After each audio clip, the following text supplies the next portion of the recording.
നമസ്കാരം ഗായ്സ്. അപ്പോൾ ഞാൻ ഇന്ന് വന്നാക്കുന്നത് ഒരു ചെറിയ വ്ളോഗായിട്ടാണ്. അപ്പോൾ എല്ലാവരും അത് ഫുള്ളായിട്ട് കാണാൻ ശ്രമിക്കണേ. അപ്പോൾ വ്ളോഗ് എന്താണെന്ന് വെച്ച് കഴിഞ്ഞാൽ ഇന്ന് എൻ്റെ അച്ചാച്ചൻ്റെ പിറന്നാളാണ്. അപ്പം അച്ചാച്ചന് ഒരു ഷർട്ട് മുണ്ട് വാങ്ങിച്ചെടുക്കാനുള്ള പ്ലാൻ ഉണ്ട്. അപ്പോൾ അത് ചെറിയൊരു വ്ളോഗാക്കാമെന്ന് വിചാരിച്ചു. അപ്പോൾ വ്ളോഗിലേക്ക് പോകാം. അപ്പോൾ ബാക്കി കാര്യങ്ങളൊക്കെ അപ്പോൾ കാണിച്ചു തരാം. അങ്ങനെ ഞങ്ങൾ വണ്ടി എടുത്ത് ഇറങ്ങുകയാണ് ഗൈസ്. അല്ലേ ഗൈസ്? ഗൈസ് അമ്മേ പൊക്കോ. ഞങ്ങളങ്ങനെ കടയിലേക്ക് പോണ വഴി ഞങ്ങളുടെ വീടിൻ്റെ അടുത്തുള്ള പള്ളിയിൽ പെരുന്നാളായിരുന്നു. അപ്പം നൈസായിട്ട് അവിടേക്കൊന്ന് കയറി നോക്കി. പക്ഷേ അവിടെ ഫുള്ളായിട്ട് ലൈറ്റൊന്നും അറേഞ്ച്മെൻറ്റ് ചെയ്ത് തുടങ്ങിയിട്ടുണ്ടായിരുന്നില്ല. പള്ളിയുടെ അവിടെ സെറ്റപ്പ് ആക്കിയിട്ടുണ്ടായി. പള്ളിയാണ് നല്ല രസം ഉണ്ടായിരുന്നില്ലേ ഗൈസ്. പിന്നെ ഈ പോണ വഴിയിലൊക്കെ ലൈറ്റ് ഇട്ടപ്പോൾ നല്ല രസമായിരുന്നു. പക്ഷെ അത് ഞങ്ങൾക്ക് കാണാൻ പറ്റിയില്ല. ഞങ്ങൾ ഒന്ന് നോക്കിയപ്പോൾ അത് ഓൺ ആക്കിയിട്ടുണ്ടായില്ല. എനിക്ക് തോന്നുന്നു പെരുന്നാൾ 2-3 ദിവസം കഴിഞ്ഞിട്ടായിരുന്നു തോന്നുന്നു. അതിന് മുന്നേ അവർ സെറ്റ് ചെയ്തൊക്കെ വെച്ചിട്ടുണ്ടായിരുന്നുള്ളൂ. അപ്പോൾ പോണവർ ഞങ്ങൾ നൈസായിട്ടൊന്ന് കയറി നോക്കിയതാണ്. പിന്നെ ഇനി നമുക്ക് തിരിച്ചു പോയിട്ട് വേണം നമ്മുടെ സാധനങ്ങളൊക്കെ വാങ്ങാൻ. അപ്പോൾ അധികം നേരം ഞങ്ങൾ അവിടെ നിന്നില്ല. അപ്പം തന്നെ ഞങ്ങൾ തിരിച്ചു വന്ന്. അപ്പോൾ അവിടെ വീടിൻ്റെ അവിടെയൊക്കെ ആ പള്ളിയുടെ അടുത്തുള്ള വീട്ടിലൊക്കെ ഒരു അടിപൊളിയായിട്ട് ലൈറ്റൊക്കെ വെച്ച് അറേഞ്ച് ചെയ്തിട്ടുണ്ടായിരുന്നു. അപ്പോൾ അതിൽ കൂടെ പോകാൻ തന്നെ ഒരു പ്രത്യേക വൈബായിരുന്നു. പള്ളിപ്പെരുന്നാളിൻ്റെ ആ ഒരു വൈബ് ഉണ്ടായിരുന്നു. ഇനി നമുക്കിത് കാണുന്നത് നമ്മുടെ ഡിസംബറൊക്കെ ആകുമ്പോൾ നമുക്ക് ഈ ഒരു വൈബ് നമ്മുടെ റോഡുകളിലൊക്കെ കാണാൻ പറ്റും. ഇത്രയും ലൈറ്റൊക്കെ ഇടുമെന്ന് തോന്നുന്നില്ല, എന്നാലും ചിലരൊക്കെ ലൈറ്റൊക്കെ ഇടും. എന്നാലും ഈ ഒരു വൈബ് നമുക്ക് കടകളിലൊക്കെ ലൈറ്റ് ഉണ്ടാവില്ല, അങ്ങനെയൊക്കെ കാണാൻ പറ്റും. ഈ വീടൊക്കെ നല്ല രസം ഉണ്ടായിരുന്നു കാണാനായിട്ട്. വീഡിയോയിൽ അങ്ങനെ അധികമായിട്ട് അത് കിട്ടിയില്ല. പിന്നെ ഈ വീടും നല്ല രസം ഉണ്ടായിരുന്നു. ഈ പള്ളി വന്നിട്ട് ഞങ്ങളുടെ കൂട്ടുകാട് പള്ളിയിലായിരുന്നു പെരുന്നാൾ ഉണ്ടായിരുന്നേ. അങ്ങനെ ഞങ്ങൾ നമ്മുടെ കടയിലെത്തി. പറവൂർ സംഗമത്തിലാണ് ഞങ്ങൾ അച്ചിച്ചിന് വേണ്ടി ഡ്രസ്സ് എടുക്കാൻ വേണ്ടി വന്നാക്കുന്നത്. ഡ്രസ്സെന്ന് വെച്ചാൽ നൈസായിട്ട് വീട്ടിൽ നടന്ന 2-3 ഡ്രസ്സുകൾ കാര്യങ്ങൾ അച്ചിച്ചിന് എടുക്കണം. അങ്ങനെ ഒരു മുണ്ടെടുത്തു. പിന്നെ ആ മുണ്ടിൻ്റെ കാര്യങ്ങൾ നോക്കിയാണ്. ഈ നോക്കണ കണ്ടാൽ നിങ്ങളായിരിക്കും എനിക്കൊക്കെ അറിയാമെന്ന്.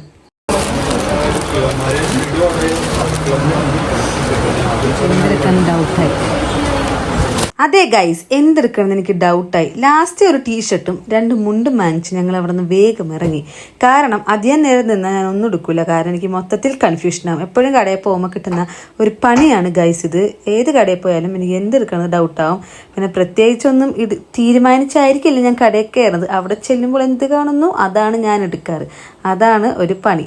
പിന്നെ ഞങ്ങൾ പോയത് എങ്ങനെയാണെന്ന് വെച്ചാൽ ഞങ്ങൾ വീട്ടിലേക്ക് കുഴിമന്തി വാങ്ങാനുണ്ടായിരുന്നു. അങ്ങനെ ഞങ്ങൾ സ്ഥിരം വരുന്ന ഞങ്ങളുടെ തക്കാശിയിലേക്ക് തന്നെയാണ് എത്തിയേക്കുന്നത്. പറവൂർ തക്കാശിയിൽ വന്നിട്ട് ഞങ്ങൾക്ക് മന്തി വാങ്ങണം. വീട്ടിലേക്കാണ് ഞങ്ങൾ മന്തി വാങ്ങുന്നത്. ഞങ്ങൾ മിക്കപ്പോഴും മന്തിയാണ് വാങ്ങാറ്. ബിരിയാണി ഇപ്പം അങ്ങനെ വാങ്ങാറില്ല.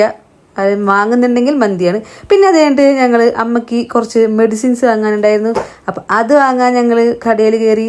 ഇനി കുറച്ച് ടാസ്കുകളൊക്കെ ഉണ്ടായിരുന്നു. അപ്പം ഇന്ന് ഡ്രസ്സ് വാങ്ങാനുണ്ടായിരുന്നു, മന്തി വാങ്ങാനുണ്ടായിരുന്നു, മെഡിസിൻ ഉണ്ടായിരുന്നു. അങ്ങനെ ചെന്നപ്പോഴാണ് അവിടെ കുറേ മിഠായികളൊക്കെ എപ്പോഴും ഇരിക്കണം കാണാറുണ്ട്. അതൊക്കെ ഞങ്ങൾ വീണ്ടും നോക്കി. പക്ഷെ അത് വാങ്ങിച്ചില്ല. ഞങ്ങൾ പറഞ്ഞ മെഡിസിൻസ് വാങ്ങിച്ച് അവിടെ നിന്ന് പോന്നു. ഇവിടെ നിന്നാണ് ഞാൻ എൻ്റെ ഫേസ് വാഷൊക്കെ വാങ്ങാറ്. അങ്ങനെ ഇനി ഡ്രസ്സ് കൊണ്ട് കൊടുക്കൽ ചടങ്ങാണ്. ഞാൻ എൻ്റെ വീട്ടിലെത്തി. ദാ വരുന്നത് എൻ്റെ അമ്മയാണ്. ഞാൻ എൻ്റെ വീട്ടിൽ കയറി. ബർത്ത്ഡേക്കാരൻ, പിറന്നാളുകാരൻ അവിടെ നിൽപ്പുണ്ടായിരുന്നു. എൻ്റെ happy birthday to you. Happy birthday അച്ഛന്. അച്ചാച്ചന് ഭയങ്കര സന്തോഷം കേട്ടോ അത് കിട്ടിയപ്പോൾ. അച്ചാച്ചന് ഓർമ്മക്കുറവുണ്ട്. അതുകൊണ്ട് പുള്ളിക്കാരൻ തന്നെ ബർത്ത്ഡേ കാര്യം മറന്നിരിക്കുകയായിരുന്നു. അങ്ങനെ ഡ്രസ്സും കൊണ്ടൊക്കെ വേഗം പോകുന്നുണ്ടായിരുന്നു. എന്നിട്ട് ഇട്ട് നോക്കി. അങ്ങനെ അച്ചാച്ചൻ ഡ്രസ്സൊക്കെ ഇട്ട് നോക്കി. പണ്ട് എപ്പോഴും എൻ്റെ ബർത്ത്ഡേക്ക് അച്ചാച്ചനാണെങ്കിൽ ഡ്രസ്സൊക്കെ വാങ്ങിച്ചേനെ. അപ്പോൾ തിരിച്ചച്ചാച്ചനെ വാങ്ങിച്ചെടുത്തപ്പോൾ എനിക്ക് ഭാഗമായിട്ടാ. അങ്ങനെ ഞങ്ങൾ കുറച്ച് അവിടെ നിന്ന് സംസാരിച്ച് ഞങ്ങളുടെ വീട്ടിലെത്തി. ഞങ്ങളുടെ മന്തി കഴിക്കൽ ചടങ്ങിലേക്ക് ഞങ്ങൾ പോവുകയാണ് ഗൈസ്.